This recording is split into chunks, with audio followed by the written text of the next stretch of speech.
The laughter started the moment Raymond Cooper walked into Anderson's John Deere dealership in April of 1979. Raymond was 31 years old, tall, lean from 8 years of construction work, wore jeans and work boots and a flannel shirt that had seen better days. He'd just inherited 190 acres from his uncle Theodore, who died 3 weeks earlier without children. The land was his, free and clear, no mortgage, no liens, just 190 acres of decent ground in central Illinois that had been in the family since 1923. But there was no equipment. Uncle Theodore had been leasing out the ground for the last decade after a stroke made farming impossible. Everything, tractors, implements, everything, had been sold off years ago to pay medical bills. So Raymond needed tractors, needed implements, needed everything to start farming from scratch.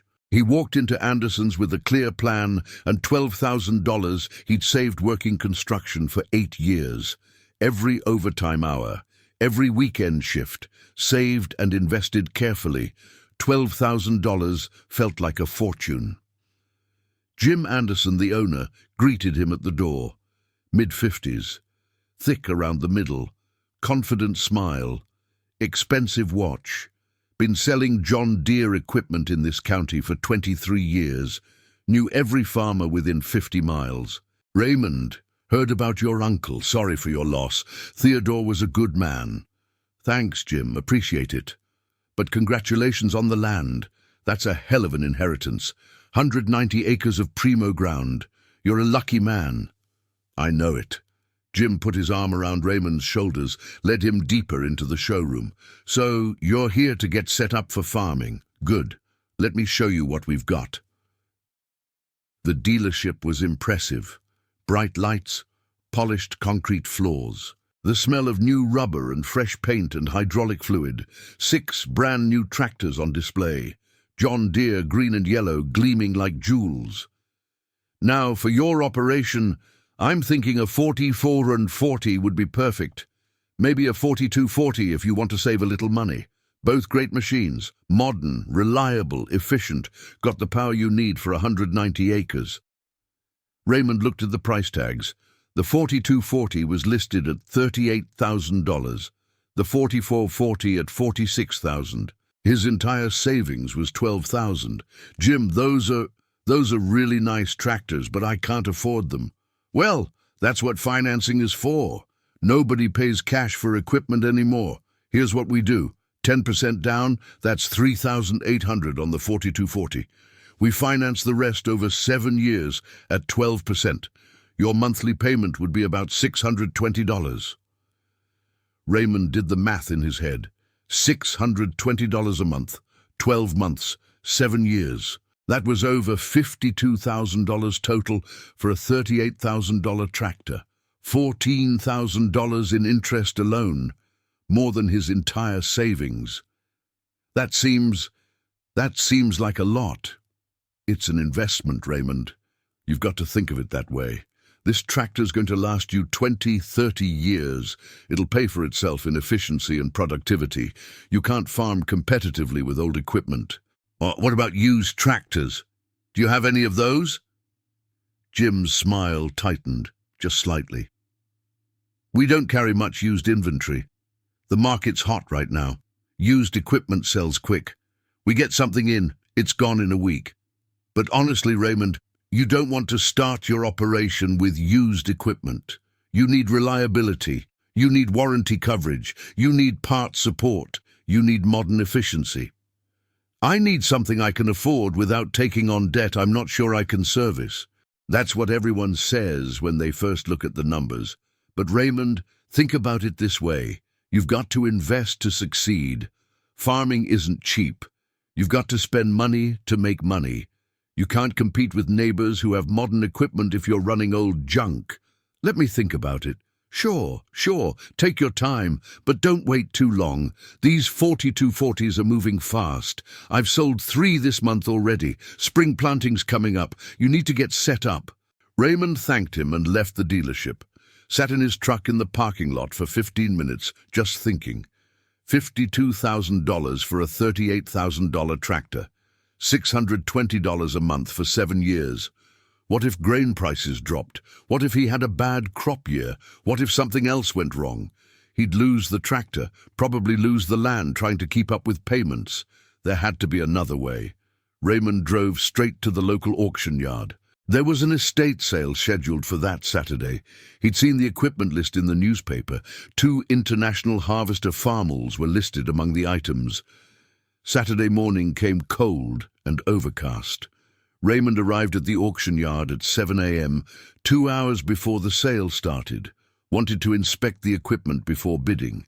The yard was muddy from recent rain. About 40 pieces of equipment scattered across 2 acres. Tractors, planters, plows, combines. All of it from the Hendricks estate.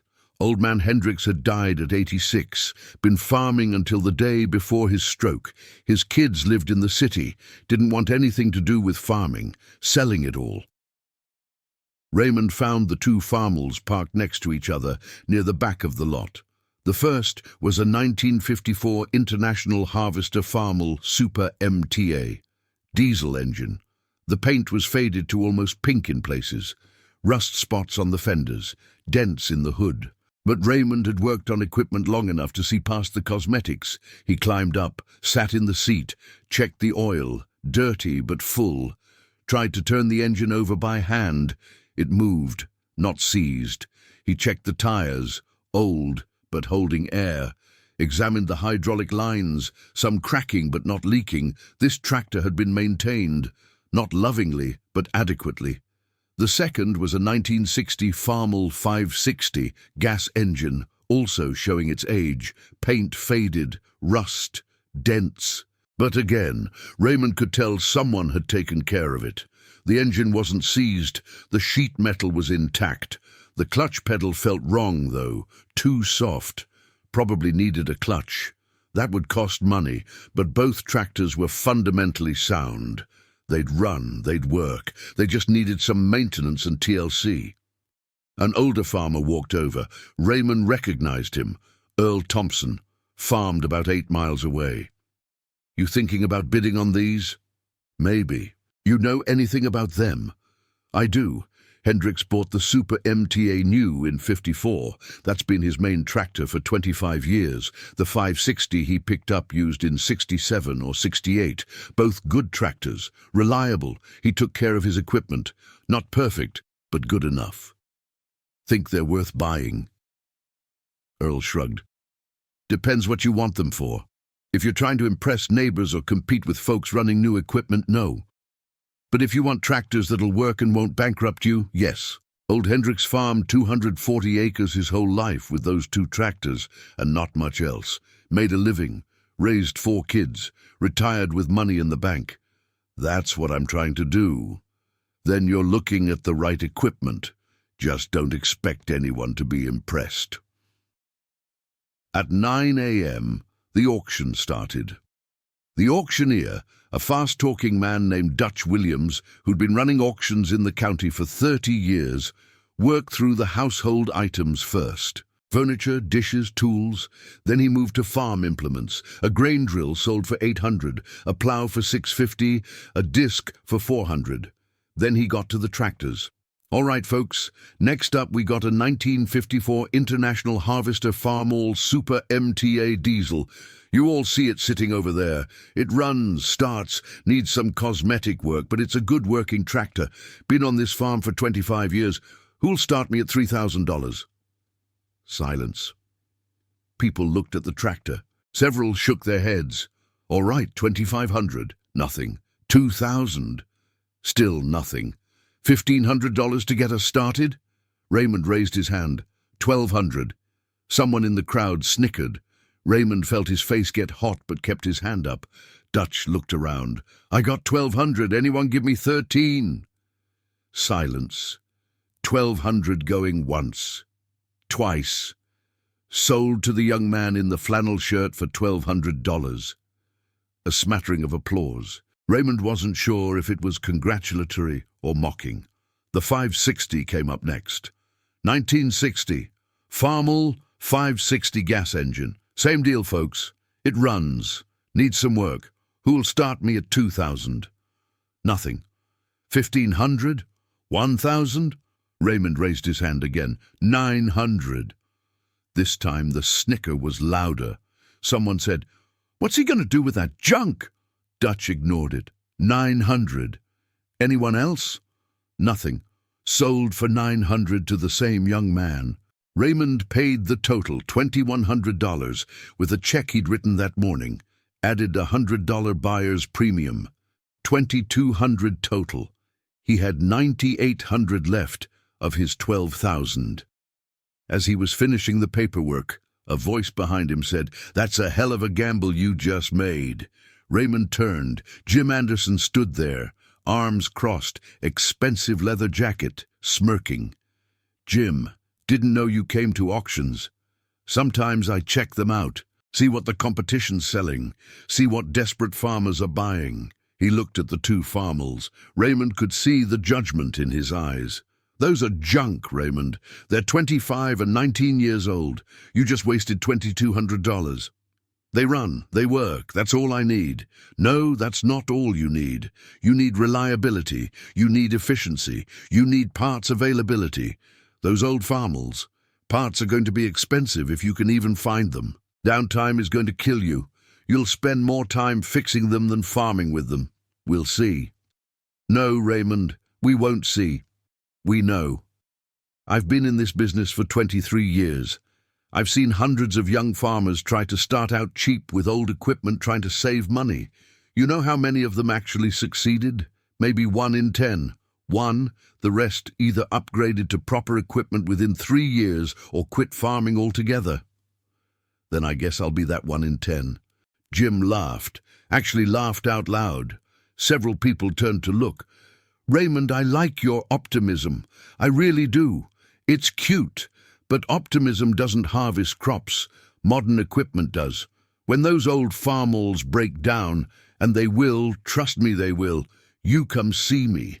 I'll still make you a deal on a proper tractor, might even give you a little trade-in credit for the scrap metal." He walked away, still chuckling, shaking his head. Raymond stood there in the muddy auction yard, looking at his two old Farmalls, wondering if everyone was right, wondering if he'd just made a terrible mistake.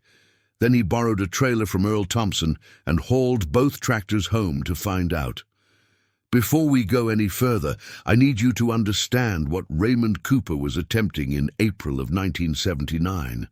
He wasn't just trying to farm with old equipment. He was trying to prove an entire philosophy that went against everything the agricultural industry was telling farmers to do. He was trying to prove that you could build a farming operation without debt, that you could succeed with paid-for equipment instead of financed equipment, that you could farm 190 acres without an $8,000 a year payment hanging over your head. If you want to know how two junk Farmalls and conservative farming let a 31-year-old keep his farm through the worst agricultural crisis in 50 years while half his county lost everything, hit that subscribe button right now. Because this story is about way more than just tractors. Let me tell you about Raymond's first spring and summer on that farm. He spent April and the first half of May working on both tractors. His uncle's old barn became his shop.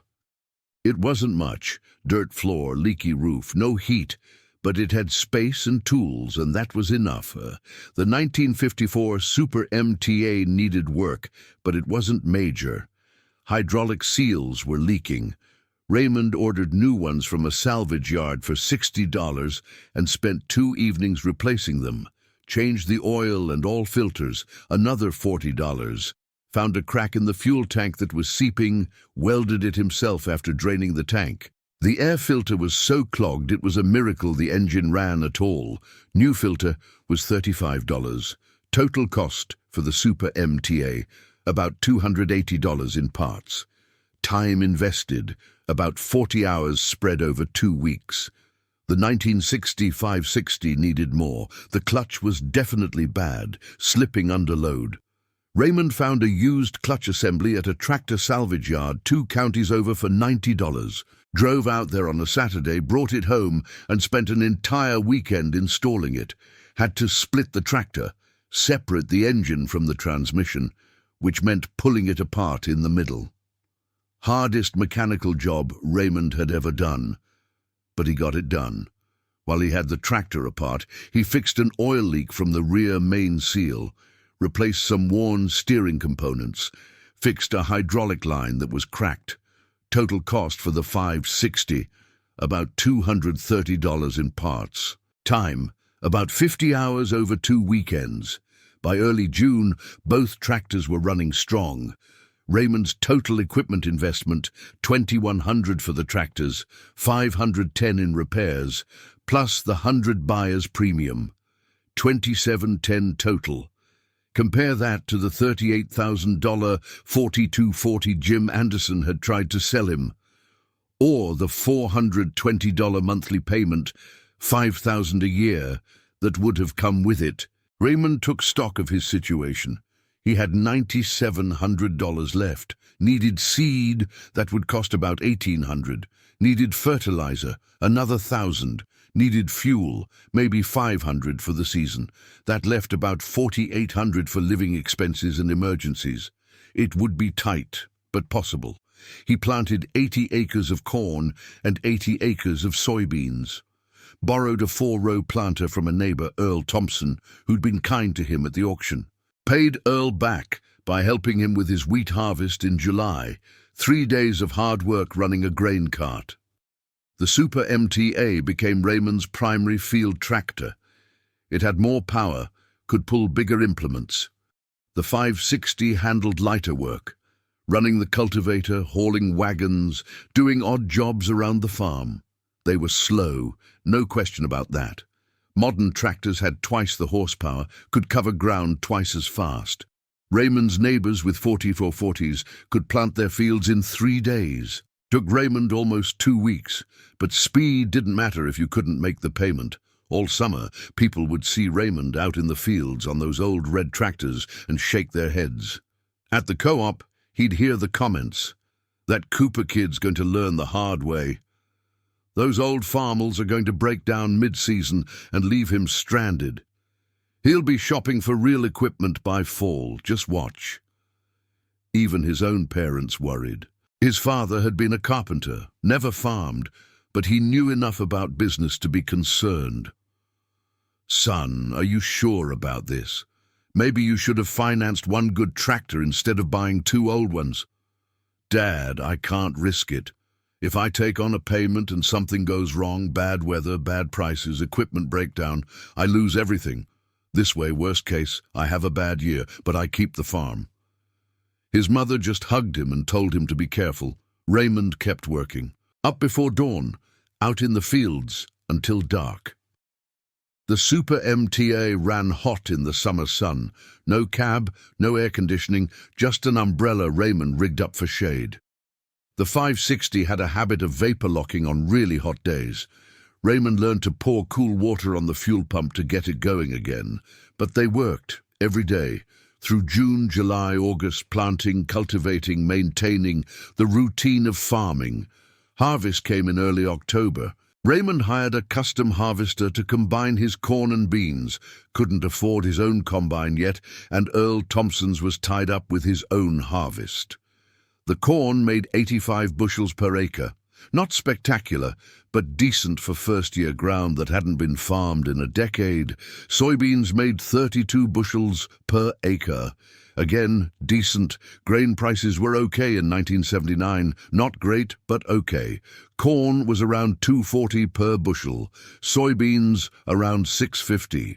Raymond did the math. 80 acres corn x 85 bushels x 240, 16 to 320, 80 acres beans x 32 bushels x 650, $16,640 total gross, $30,960 expenses, seed, $1,800 fertilizer, $1,000 fuel, $600 less than estimated, custom harvesting, $2,200 miscellaneous, $400 total expenses, $6,000 net income from farming, $26,960, but Raymond also had living expenses. He'd kept those minimal, lived in Uncle Theodore's old farmhouse, cooked his own meals, didn't go out much. Figure he spent about $12,000 for the year. That left about $15,000. He put $10,000 into savings, kept $5,000 as operating cash for the next year. He'd made it through year one. The farm hadn't made him rich, but he'd survived. More importantly, he'd proven the tractors could do the work. When Jim Anderson heard about Raymond's harvest numbers at the co-op, small towns, everyone knows everyone's business, he was genuinely surprised. "Huh," he said to another dealer. "Maybe those old Farmalls had more life in them than I thought." No, but then he added, "Let's see if they make it through year two. First year's the easy one." Year two was 1980. This was the year that would define the next decade and a half of American agriculture. The year when everything looked perfect. When grain prices were high, land values were skyrocketing, and every farmer in the country was being encouraged to expand, leverage up, and grow. The agricultural boom was in full swing. Corn was pushing $3.50 a bushel. Soybeans were at $7.60. Export markets to the Soviet Union and China were wide open. Inflation was running hot, which made farmland a great investment. Values were going up 15–20% a year in some areas. The message from everyone, dealers, bankers, agricultural economists, the USDA, was the same. This is the time to grow. Expand your operation, buy more land, upgrade your equipment.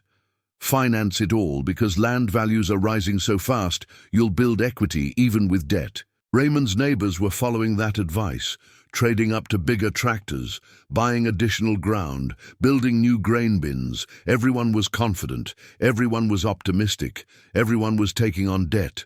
Jim Anderson was busier than he'd ever been, selling tractors as fast as they came off the transport truck, financing deals at 12, 13, 14% interest. Rates that would have seemed insane a decade earlier, but seemed manageable when grain prices were so high. Jim stopped by Raymond's farm on a hot afternoon in June of 1980. Raymond was in the barn changing oil on the Super MTA when Jim's new Chevy Suburban pulled up. Jim got out wearing expensive sunglasses and a John Deere polo shirt. "Raymond, got a minute?" Raymond wiped his hands on a rag. "Sure, Jim. What brings you out?" "Well, I've got to hand it to you. You made it through a year with those old Farmalls. I'm impressed. I really am. Thanks. Proved they could do the work. Proved you could farm. I respect that." Jim walked over to the Super MTA, looked it up and down, touched the fender, got rust on his hand, wiped it on his pants. "But you've proven your point now. You can farm. Everyone knows that. Now it's time to upgrade to equipment that'll let you really succeed, let you really compete." "I'm not interested in competing. I'm interested in farming." "But that's the same thing. Look, Raymond, I've got a barely used 4240 that just came in on trade. Beautiful machine, only 200 hours on it. Guy upgraded to a 4640 after 1 year. I can let you have the 4240 for $32,000. That's $6,000 off new, and I can get you financed with just $2,000 down. Raymond set down the oil pan he was holding. "Jim, I appreciate you thinking of me, but I'm not taking on a $30,000 debt. These two Farmalls are paid for. They work. That's all I need." "But you're leaving money on the table. With modern equipment, you could farm faster, more efficiently. You could take on more ground. I know Earl Thompson's looking to lease out 80 acres because he can't keep up with his current equipment. You could lease that. Expand to 270 acres. With a 4240, you could handle it easy." "And how much would that cost me?" "Well, lease payment on the ground would be maybe 40 an acre. That's 3,200. Your tractor payment would be about $550 a month, so $6,600 a year. Call it $10,000 total. But you'd make that back easy with the additional income from the extra acres." Raymond did the math. "So I'd add $10,000 in fixed costs I have to pay whether the crop's good or not, to maybe make $15,000 more gross income, which after expenses might net me $8,000. That's less than I'm making now, and I'd have all the risk. But Raymond, land values are going up 15% a year. This is the time to leverage up and grow. Everyone's doing it. Dale Patterson just bought a new 4440. Tom Miller got a 4640 and a new combine. Bob Anderson, no relation, bought another 80 acres and upgraded all his equipment. These guys are positioning themselves for the future, or positioning themselves to lose everything when the cycle turns. Jim laughed. That same laugh from the auction. You really think there's going to be some kind of crisis? Raymond, agriculture is booming. This is the best time in history to be a farmer. Grain prices are at record highs. Export markets are wide open. The government's encouraging production. Land values are rising. This is the opportunity of a lifetime. That's exactly what worries me. When everyone's saying the same thing, when everyone's confident, when prices seem too good to be true, that's usually right before everything falls apart. That's a very pessimistic way to look at the greatest agricultural boom in American history. I prefer to call it cautious. Jim shook his head, took off his sunglasses, looked at Raymond with something between pity and frustration. Raymond, you're going to regret this. I'm telling you. In 5 years, you'll be farming the same 190 acres with the same old tractors while your neighbors own 500, 1,000 acres with modern equipment and operations that actually make money. And you'll realize you missed the opportunity because you were too scared to take a calculated risk. Maybe in 5 years, I'll still be farming while they're working in town because they couldn't make their payments when things got tough. Jim put his sunglasses back on. I guess we'll see, but when you're ready, and you will be ready eventually, come see me. The offer stands. He got in his Suburban and drove away. Raymond went back to changing oil on his 26-year-old tractor and wondered if maybe everyone else was right and he was wrong. But he didn't buy the 4240. He kept farming his 190 acres with his 2 old Farmalls. And then 1981 came. Let me stop here and ask you something that I want you to really think about. Have you ever refused to follow the crowd, even when everyone, and I mean everyone, was telling you that you were missing out on the opportunity of a lifetime? Drop a comment and tell me about it. Because Raymond was about to watch the entire crowd run off a cliff while he stood safely back from the edge. And the next few years were going to test everything he believed about debt, equipment, and what it really means to farm smart instead of farm big. The 1980s farm crisis hit like a tsunami that nobody saw coming, even though all the signs were there. It started in 1981 when Paul Volcker, chairman of the Federal Reserve, decided to break inflation by jacking interest rates to levels not seen since the Civil War. The prime rate, the baseline for all other rates, hit 21% in June of 1981. 21%. Farm loans that had been at 12% when farmers took them out in 1980 suddenly renewed at 18, 19, 20% when the term ended. Equipment payments doubled. Land payments doubled. Operating loans became crushing burdens that grew larger every year instead of getting paid down. A farmer who'd taken on a $650 monthly payment in 1980 suddenly faced a $920 payment in 1983. And that was if the bank would even renew the loan. Many banks, seeing the writing on the wall, started calling loans early and demanding full payment. But the interest rate spike was only half the problem. The other half was the grain embargo.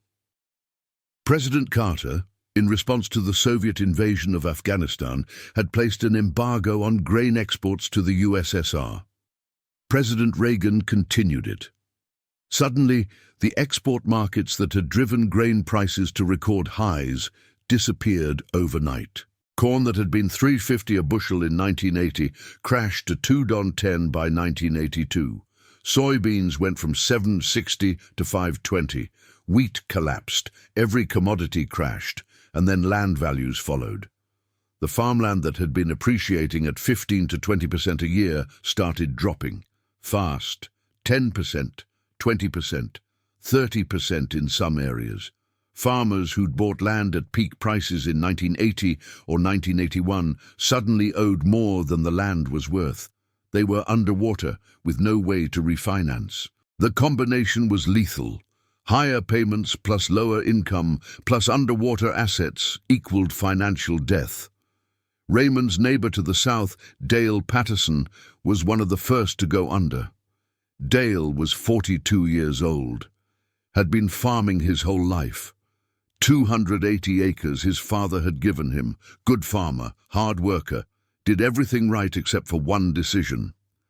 In May of 1980, Dale had traded his paid-off 1968 John Deere 4020 for a new 4440.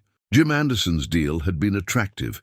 $8,000 trade-in value on the 4020, $42,000 for the new 4440, financed $34,000 at 13% over 7 years. Monthly payment, $650. Dale could afford that in 1980. His 280 acres were netting him about $40,000 a year. $650 a month was manageable. Uncomfortable, but manageable. But when his loan came due for renewal in March of 1983, the bank offered him a new rate, 19%. His payment jumped to $920. At the same time, his income had dropped. The price crash meant his 280 acres were only netting about $22,000 now. His payment had gone from about 16% of income to over 50%. He couldn't make it. Dale tried everything. He refinanced, adding the missed payments to the principal, took out an operating loan to plant that spring, another $20,000 at 18%, borrowed from his father, borrowed from his brother, cut his family's living expenses to nothing. But by 1984, he was drowning. The 4440 that had cost $48,000 new was now worth maybe $22,000 on the used market, if he could even find a buyer. He owed $35,000 on it. Even if he sold the tractor, he'd still owe $13,000 on equipment he no longer owned. He was trapped, couldn't sell, couldn't pay, couldn't farm without it. In the spring of 1985, Dale's bank called all his loans, demanded immediate full payment. Dale couldn't pay. The bank foreclosed. Everything sold at auction in July, the land, the equipment, the house. Dale's family had farmed that land since his grandfather broke it in 1923. 62 years, 3 generations, gone. The 4440 that Dale had bought for $48,000 5 years earlier sold at auction for $18,000. The bank recovered $18,000 of the $35,000 Dale owed. Dale was left owing $17,000 on a tractor he no longer had, plus another $42,000 on land he no longer owned. Dale, his wife, and their 3 kids moved to town. He got a job at the grain elevator, worked there for 18 years, never farmed again. Died in 2003 at age 61. Heart attack. Some say the stress of losing everything never left him. Dale wasn't alone. Not even close. In Raymond's immediate area, the 8 farms within a 5-mile radius, 6 lost everything between 1983 and 1987. Tom Miller, Bob Anderson, the Hendricks boys, Jim Patterson, Dale's cousin, Mike Sullivan. All gone, all foreclosed, all because they'd taken on debt they couldn't service when times got bad. The crisis was so severe that small-town implement dealers started going out of business, including Jim Anderson's dealership. Jim closed the doors of Anderson's John Deere in November of 1986. After 23 years in business, couldn't sell new equipment when nobody could afford payments, couldn't make money on used equipment that had lost half its value and still wasn't selling. He liquidated everything at auction. The inventory, the parts department, the service equipment, even the building got sold to a guy who turned it into a storage facility. Jim Anderson, who'd laughed at Raymond for buying 2 old Farmalls, who'd pushed debt on dozens of farmers, who'd built a business on equipment financing, went out of business himself. He moved to Florida, retired early at 53, never sold another tractor, Through all of it, through the rate spikes, through the price crashes, through the foreclosures and the auctions, and the neighbors losing everything, Raymond Cooper kept farming. The 1954 Super MTA kept running. The 1960 560 kept working. Old, slow, completely obsolete by modern standards. No cabs, no air conditioning, no fancy hydraulics, just simple mechanical tractors that Raymond could maintain himself with basic tools and salvage yard parts. Raymond's costs were minimal, no equipment payments, everything was paid for, no land payment. He owned the 190 acres free and clear, just seed, fertilizer, fuel and living expenses. Maybe $15,000 a year total to operate. In bad years, and there were several in the mid-80s, Raymond made less money, a lot less. His net income dropped as low as $8,000 in 1984. But $8,000 with no payments was survivable. $8,000 with payments would have meant foreclosure. He never missed buying seed, never missed paying property taxes, never worried about the bank calling his loans, because he didn't have any loans to call. In 1985, Dale Patterson's auction happened on a Saturday in July. Raymond went, felt obligated to. Dale had been his neighbor, his friend. They'd helped each other with harvests. Their kids had played together. The auction yard was packed. Maybe 200 people, most just there to watch, some there to bid, a few there to gloat. There's always someone who finds satisfaction in another person's misfortune. Dale stood off to the side with his wife, Mary. Both looked 20 years older than they should. Mary was crying quietly. Dale just stared at the ground. The auctioneer went through everything, the 4440 that had caused all this trouble, the combine, the planter, the smaller equipment, the household goods, everything. Raymond bid on one item, a 1958 Farmall 450 that Dale had been using for lighter work. It was small, basic, similar to Raymond's 560. Raymond bid $1,800. Nobody countered. He got it. After the auction, Raymond found Dale. "Dale, I'm sorry." Dale nodded. Couldn't speak. Just nodded. "I bought the 450. I'll take care of it." "I know you will. You take care of your equipment, always did." They stood there in silence. Finally, Dale said, "Jim Anderson laughed at you when you bought those 2 old Farmalls. You remember?" "I remember." "Called them junk. Said you'd fail. Said you needed modern equipment to compete." "Yeah." "Who's laughing now? Jim's out of business. I lost my farm. Half the county lost their farms. And you're still farming, with the same tractors everyone said were worthless." Raymond didn't know what to say. Dale continued, "I've been thinking about it a lot, about what I did wrong, and you know what I realized. I didn't do anything wrong except listen to the wrong people. Jim told me I needed that 4440. The bank told me the loan was smart. Everyone told me I needed to modernize and grow, and I believed them." "You couldn't have known what was coming." "Maybe not. But you did. You saw it. You said something to me in 1980. I remember, we were at the co-op. You said, 'When everyone's confident, that's when I get nervous.' I thought you were just being pessimistic. Turns out you were being smart." Raymond went home that day with Dale's old 450 on a trailer and a heavy heart. He kept farming. The years after 1987 were quieter. The crisis had stabilized. The worst was over. The survivors, and there weren't many, started rebuilding.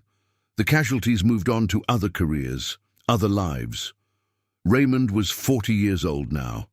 He'd been farming for 8 years. Still running the same 2 Farmalls he'd bought at auction in 1979, now 33 and 27 years old, plus the 450 from Dale's auction. His operation hadn't grown. Still farming the same 190 acres.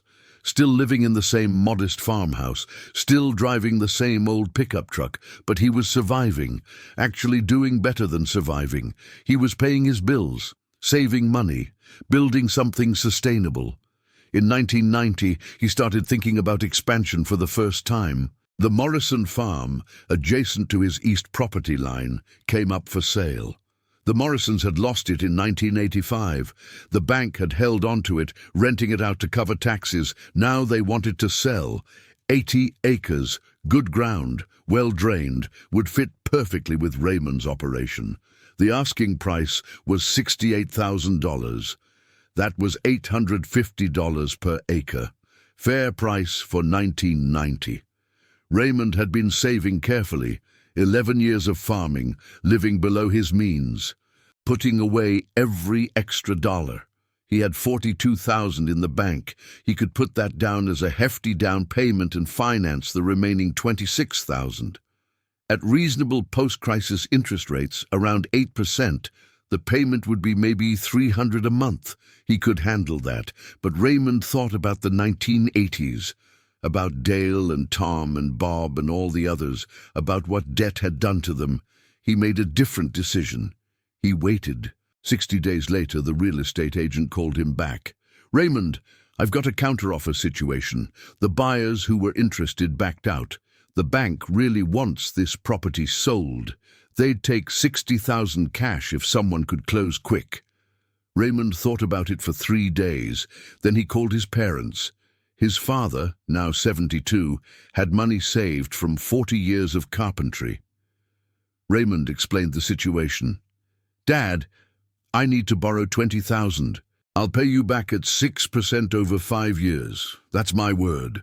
His father thought about it for maybe 30 seconds. "Yes." Raymond sold some savings bonds his uncle had left him. That gave him $18,000. Combined with the 42 he'd saved, plus the 20 from his dad, he had $80,000. He offered the bank $60,000 cash, closing in 30 days. They accepted. Raymond bought the 80 acres free and clear, added it to his 190. Now he had 270 acres, all paid off, no mortgage, no debt except the personal loan to his father, which he paid back in 4 years instead of 5. He farmed it all with his 3 old Farmalls, the 1954 Super MTA, now 36 years old, the 1960 560, now 30 years old, the 1958 450, now 32 years old, combined age of 98 years, combined purchase price including the repairs, under $5,000. They kept working. In 1995, another opportunity came. 120 acres north of his property. The owner, an elderly widow, wanted to retire and move to town to be near her daughter.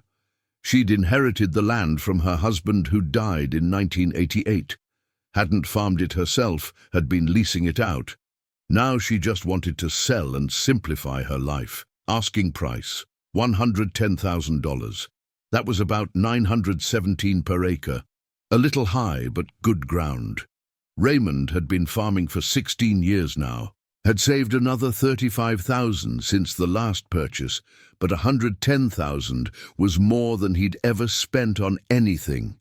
He thought about it for a week, did the math 100 different ways. Finally, he decided he'd take out a loan, but he'd structure it carefully, very carefully. He took out a loan for $75,000, put down $35,000, 15-year note at 8%. Payment, $717 a month. High, but manageable even in bad years. And critically, he could pay it off early if things went well without penalty. He bought the 120 acres in March of 1995. Then he farmed harder than he'd ever farmed, kept his personal expenses even lower than usual, lived like a monk, put every extra dollar toward that loan. He paid it off in 8 years, by 2003, 12 years ahead of schedule. By 2004, at age 56, Raymond Cooper owned 390 acres free and clear, worth about $400,000 at 2004 land values. All of it farmed over 25 years, with equipment he'd bought used and paid for in cash. His total equipment investment over a quarter century, about $18,000 total, including repairs. Compare that to farmers who'd financed one new tractor in 1980 for $48,000 and were still making payments on replacement equipment 24 years later. The 1954 Super MTA was now 50 years old and still his primary tractor. The 1960 560 was 44 years old and still working daily. He'd added a few more tractors over the years, always used, always paid for, but those two originals were still the backbone of his operation. In 2009, 15 years after buying that last piece of land, and 30 years after buying those two Farmalls at auction, Raymond got a call from a number he didn't recognize. "Hello? Is this Raymond Cooper?" "Yes, this is Raymond." "Raymond, this is Jim Anderson. You probably don't remember me, but I remember you, Jim. You owned the John Deere dealership, laughed at me when I bought two old Farmalls in 1979. Silence on the line, then. "So you do remember. I was hoping you'd forgotten that part." "Hard to forget someone laughing at you in front of a crowd." "Yeah, that's actually why I'm calling. Raymond, I owe you an apology. A big one. I treated you terribly. I mocked you. I pushed debt on young farmers who couldn't afford it, and I was wrong about everything." Raymond sat down. This was unexpected. "Okay. When you bought those two old Farmalls in 1979, I laughed, called them junk, told you you'd fail, told you you needed a new 4240 to succeed. You remember all that?" "I remember. I was wrong. Completely wrong. Those tractors weren't junk. And you didn't fail. You succeeded. You're still farming. Still have your farm. Meanwhile, most of the guys I sold new equipment to, they lost everything. And my dealership went out of business because I built it on a model that destroyed my customers." "Jim, why are you calling after 30 years?" "Because I've been thinking about it a lot. About the farmers who lost everything, about Dale Patterson and Tom Miller and Bob Anderson and all the others. Good men who trusted me, who believed me when I told them they needed debt to succeed. And most of them lost their farms because they listened to me. But you survived. With those two old Farmalls I said were junk.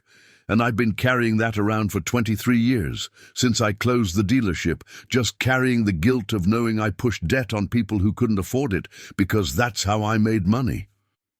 Raymond didn't know what to say. Jim continued, "I'm calling to say I'm sorry. I was wrong. You were right. Those old Farmalls were better than any new tractor I could have sold you, because they came with something new. Equipment didn't. They were paid for. And paid-for equipment saved your farm while financed equipment destroyed everyone else's. I appreciate you calling, Jim. That takes guts. It's 30 years overdue. Raymond, I just wanted you to know that you were right and I was wrong. Those old Farmalls weren't junk. They were freedom." They talked for a few more minutes. Jim had retired to Arizona, played golf, traveled, never sold another tractor, never wanted to. Raymond hung up the phone and sat at his kitchen table for a long time, thinking about that conversation. Jim Anderson died in 2012. Raymond went to the funeral in Florida, paid his respects, forgave him, really forgave him, even though Jim had already apologized. And Raymond thought about what Jim had said. Those old Farmalls weren't junk. They were freedom. Raymond Cooper is 76 years old now. He retired from active farming in 2018 after 39 years, leases his 390 acres to a young farmer on fair terms, same terms he wishes someone had offered him in 1979. Helps the young farmer with maintenance and advice when asked. Doesn't charge him for that help. The 1954 Farmalls Super MTA is still on the property, 70 years old. Raymond keeps it running. Uses it for light work around the yard, moving things, small projects. It's been part of his life for 45 years now. He's rebuilt the engine twice, replaced the clutch 3 times, gone through every system on that tractor. He can't imagine selling it. That tractor saved his life. The 1960 560 is still there too, 64 years old, also still functional. Raymond's working on a full restoration now that he has time, taking it completely apart, repainting it, replacing worn parts, making it look like it did when it rolled off the assembly line in 1960. Not because he needs to, just because he wants to, because that tractor deserves it. Recently, a young agricultural journalist came to interview Raymond for a story about surviving the 1980s farm crisis. "Mr. Cooper, what would you tell young farmers starting out today?" Raymond thought for a long time before answering. "I'd tell them what I learned over 39 years. Ownership beats payments every single time. Modern equipment is impressive, efficient, comfortable. Makes farming easier in a lot of ways, but if you can't afford it without debt that puts your operation at risk, you don't need it. I farmed for 39 years, built a 390-acre operation, never owned a new tractor, never had an equipment payment after 1979, never lost sleep wondering if I could make a payment because I didn't have any payments to make. The dealer laughed when I bought 2 old Farmalls in 1979. Told me they were junk, told me I'd fail, told me I needed modern equipment to succeed. But 15 years later, when half the county had lost their farms, I still had mine, because those junk tractors didn't require payments I couldn't afford.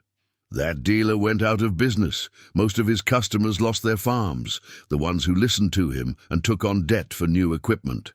But those 2 old Farmalls are still here, still running, still proving that paid for beats payment required. What would you change if you could do it all over again?" Raymond smiled. "Nothing, not one thing.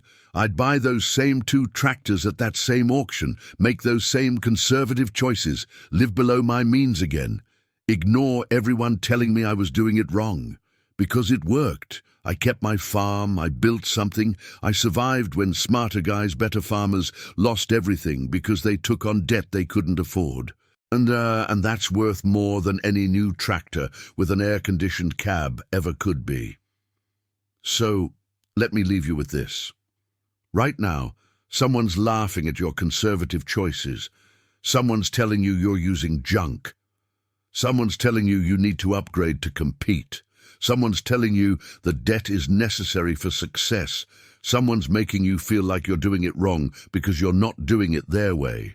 But in 1979, the John Deere dealer laughed when Raymond Cooper bought 2 old Farmalls, called them junk, said Raymond would fail, said he needed a $38,000 finance tractor to succeed, said financing was smart, said debt was necessary, said everyone was doing it.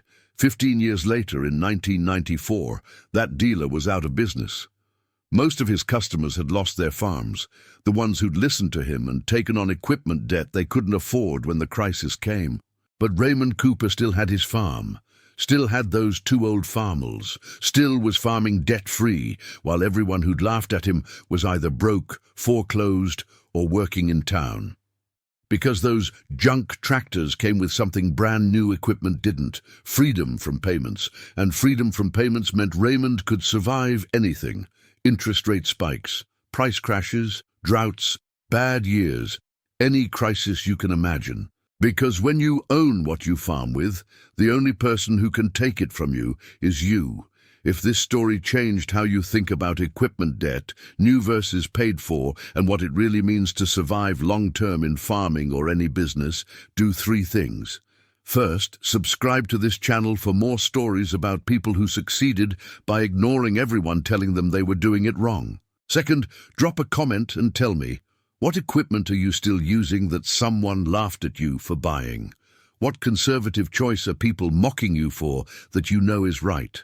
Third, share this with someone who's being told they need to finance new equipment they can't afford, who's being pressured to take on debt they're not sure they can service, who needs to hear that it's okay to use old equipment as long as it's paid-for equipment. The dealer laughed when he bought 2 old Farmalls. 15 years later, the dealer was out of business, and half the county had lost their farms. But Raymond still had his farm, still had those tractors, still was proving every single day that the best equipment is the equipment you own. Sometimes the people laughing at you are the ones who end up losing everything. And sometimes the junk you bought is the only thing that saves you. Thanks for watching. I'll see you in the next one.